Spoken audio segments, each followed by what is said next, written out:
Hey guys, welcome back to Hemlock Ridge. Glad you can make it today. Hey, today I'm going to talk about how you can get free to low cost TV and internet way off grid, even if you're not able to get satellite or Starlink or Dish or any of those things. I'm going to share some tips and tricks, some websites you can use, and hopefully let you figure out how you can get connected even when you're off grid.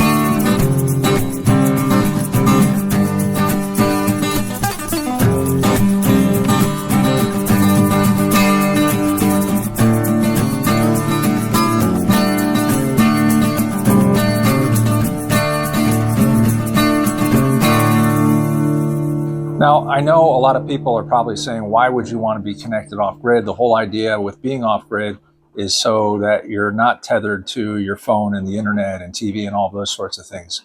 Well, sometimes you still want to be able to turn on the TV. You might need to get online and check weather and an approaching storm. Perhaps you just want to pass the time because the days of winter can be really, really long and the nights even longer. We have had some really awful weather here for quite a while. This winter, we've only had about 10 days of snow cover here on the ridge. And normally I like to get outside in the snow, but days like today, we've been having tons of this weather where it's like 35 degrees and raining and rain-snow mix. I mean, it is awful. It is so raw outside. The humidity is like 95%. And candidly, you're stuck in the cabin here. And you want to be able to pass some time, maybe turn on some TV, watch some news, watch a game, be able to get online and those sorts of things. Now, everything I show you today, I'm going to go ahead and put the links to all those products in the description. I have went ahead and put this together 100% by myself. I was not sponsored or nobody has sent me these products to review. So this is my own research, my own equipment that I went ahead and bought. And if it saves you some time, you can find the links in the description below to everything I'm using here today. So first, let's talk a little bit about TV. Obviously, you're going to need the internet if you can't get any kind of TV if you want to watch some video. But TV is actually pretty easy. What you can do with TV now is get a HD TV over-the-air antenna. And even if you're miles off grid, chances are you're going to be able to pick up some channels.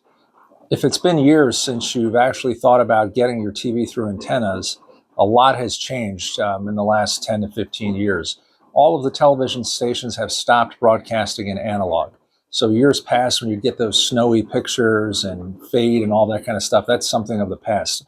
By law, all of the stations had to convert to digital signals about 15 years ago or so. And now when you turn on the TV, you're going to get clear HD TV as long as you can pick up a signal. Now, you might be wondering, can I pick up a signal before I go ahead and do all this work? So a really good website to check is antennaweb.org. And on that website, you can put in your address. It will tell you what channels that are available in your area based on your geographic location, what direction they're in. And it will even allow you to figure out what type of antenna you need to pick up those channels. A while back, I had tried doing this with an indoor antenna here, and I couldn't get not one channel. Now I've upgraded to a Channel Master HD TV antenna, and it's got an array on it, a reflector, it's directional, and I've got it fixed where I can get now dozens of channels. Once you hook up that antenna, you're going to go ahead and need to go into your TV settings and do a scan, and it's going to go ahead and scan the airwaves for all of the stations it can pick up, and then it will store it in your TV. And the great thing about that is you're able to watch TV without paying for any kind of subscription, and you're not going to be incurring any kind of large data usage when you are watching video. So that would be the ideal, low-cost, free way to get some kind of TV off-grid. Now, keep in mind, you are going to need power. You're going to need power if you want to watch TV. You're going to need power if you want to get online. even if it's power to recharge your devices if you're going to be spending any extended amount of time off grid, or if you're a full-time homesteader as well too. I did create a couple of videos before on how to get cheap and easy solar into your off-grid building or homestead. I'll go ahead and put a link in the description. Also, if you want something a little bit more turnkey, I have reviewed some power stations and solar generators, so I'm going to go ahead and include that in the link below here as well too. So that is the easiest thing you can do, obviously, being able to get free over-the-air TV. I am amazed that I'm actually able to pull in these channels, because on the property here, I am surrounded almost by mountains for almost every direction. And still, I'm able to get some signals that are coming over those hills around the ridge here to actually power this TV, which is pretty cool. And again, it's great because I'm not incurring data, I'm not having to pay a subscription, and all those sorts of things. So number 2, if you can't get free over-the-air TV, or you want to supplement your free over-the-air TV, next best thing without getting a internet or data plan would be to see if you can subscribe to Dish or DirecTV. Those are satellite-driven services, obviously. You're going to need a clear line of sight to be able to use that. Back here, I can't do that because I have so much tree cover. You're going to have to pay a subscription. But there are some plans right now that they have available for instance, for people who are using an RV and things like that, and sometimes off-gridders are using those as well too. The third option, if you don't want to go those routes, is you're going to need some kind of internet or data connection so that you can stream video. Now, before we go to that option, there is one other thing you can do if you don't actually have good internet or good mobile connections at your off-grid cabin. Number 1, you could go ahead and get one of the apps like Netflix, Hulu, or Amazon Prime that allow you to actually download video.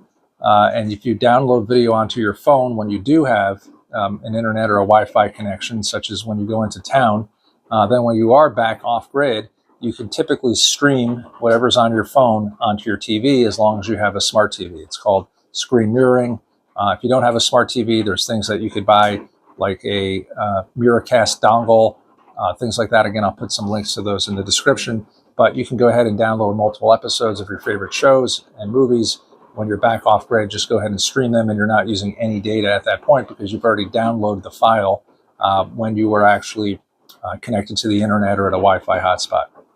So again, if you can't use Starlink, if you can't get free over-the-air TV, you're going to need to be able to get an internet connection, which is also going to be your source of getting video and streaming services and things like that inside of your off-grid setup. One of the issues with that is you could use up a lot of data really, really fast. So again, Starlink is great if you can get it. It is a little bit expensive, obviously, with the initial hardware cost and then the ongoing subscription fee, but you're going to get unlimited data. You're going to get low latency, a very stable service that you can use not only for streaming video and services like that, but also for any kind of internet and video conferencing or anything else that you might need to do. You do need a clear line of sight. I do not have a clear line of sight on this property. I'm very, very deep in the woods, and Starlink would not work for me. Also, in some parts of the country, it's not available yet, so you'd have to check Starlink's map to see if it's available in your area. Outside of satellite internet, the other way to get internet, obviously, is through mobile. So you might be in an area that is so far off-grid, there are no mobile signals anywhere in the area, and there's not much that's going to help there. If you have a low signal in your area, maybe 1 bar, maybe 2 bars, where it's not strong enough or stable enough for internet or streaming, you can get a mobile amplifier antenna, which will actually allow you to point this antenna at the cell phone towers and amplify it greatly so that you can get a stronger signal. I have not used one. Many people swear by them. They say they work great. They get really fast mobile internet once that happens and they have it installed. I'll put a couple of links to those in the description as well too, but that is a good option. The best thing you can do, though, if you're going to be using mobile for internet is, number 1, check your coverage. Number 2, find a plan that's going to give you the best data with the lowest overages. You can burn through data really, really quickly if you're going to be streaming hours and hours of video in your off-grid cabin or homestead. So the FCC has a website.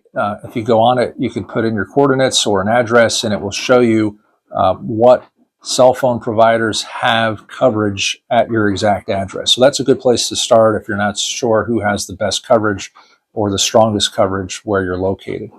The second thing is to take note of that, because there is something called MVNOs, mobile virtual network operators.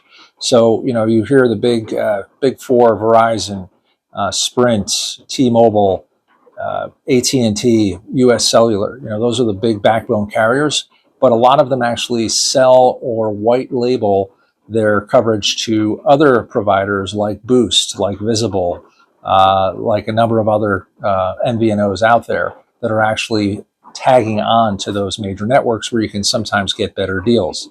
Now, the only trade-off is sometimes they deprioritize traffic in times of congestion if you are getting a contract with one of these MVNOs versus the actual carrier directly, which shouldn't be an issue if you're in a very rural area, because not all the time, but most of the time, those networks aren't going to be overwhelmed where you're getting deprioritized. So once you've identified what carriers are strongest in your area, then you want to get a plan that's going to work for you.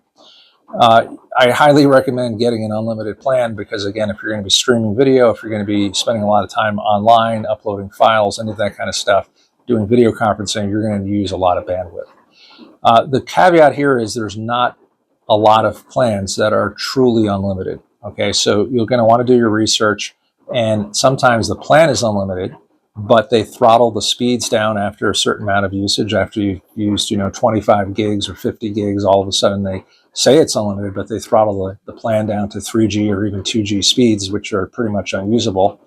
Or if you're going to be using your hotspot, a lot of times you might have unlimited data on your phone, but a limit on the amount of data you can use on your hotspot.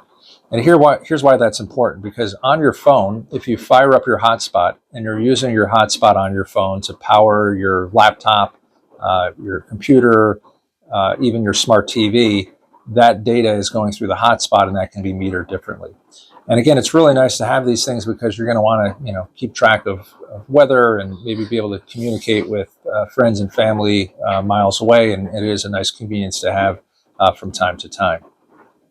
So a few of the plans that I've seen that are pretty good, one is Visible, which is actually on the Verizon network. The cool thing about this is they truly do have unlimited bandwidth. And you can sign up. There's basically two tiers of plans. Depending on the promotion they're having, it can be as cheap as $20 or $25 a month, up to $35 or $45 a month, depending on the level of plan you need, if you need international roaming, all these sorts of things. Take a look at it. Typically, they do give you unlimited hotspot, which is nice, but what they do is only allow one device to be connected to your hotspot at a time. So that's how they're basically stretching that, where other providers will allow you to have multiple devices connected to your hotspot on your phone, but limit the amount of bandwidth that they can use. Visible does offer a free trial as well too, so I would recommend, if you're thinking about it, sign up for the free trial. There's no strings attached. You can give it a shot, see if it works for you, and if it does, subscribe. If not, there's no penalties to cancel or anything like that. There are a few others out there too. Unlimitedville is a service that some folks use. It's a little bit more expensive. It will actually look for the best signal on the big four carriers for you, depending on the hardware that you have.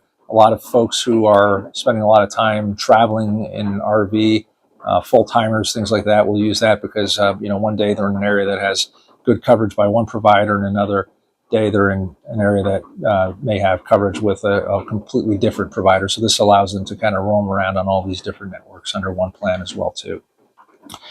So definitely check that out. And I think, if you can get unlimited internet, depending on your provider, you're going to be a lot better off if you're spending some time streaming video and so forth. If you do have some questions, go ahead and put them in the comments. I'll do my best to answer them. Really, you just got to do your research. Again, use the FCC website to see what coverage is best in your area, and then go ahead and find a plan that's going to have the best data and bandwidth for you. If you don't already have a smart TV as well, smart TV is going to have apps baked right into it, things like Hulu and Netflix and Prime Video and all of these different streaming services, Discovery Plus, Disney Plus, those sorts of things.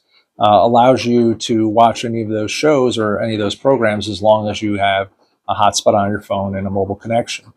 If you don't already have a smart TV, though, you can go get one of these streaming devices such as a Fire Stick, a Roku, a Google Chromecast.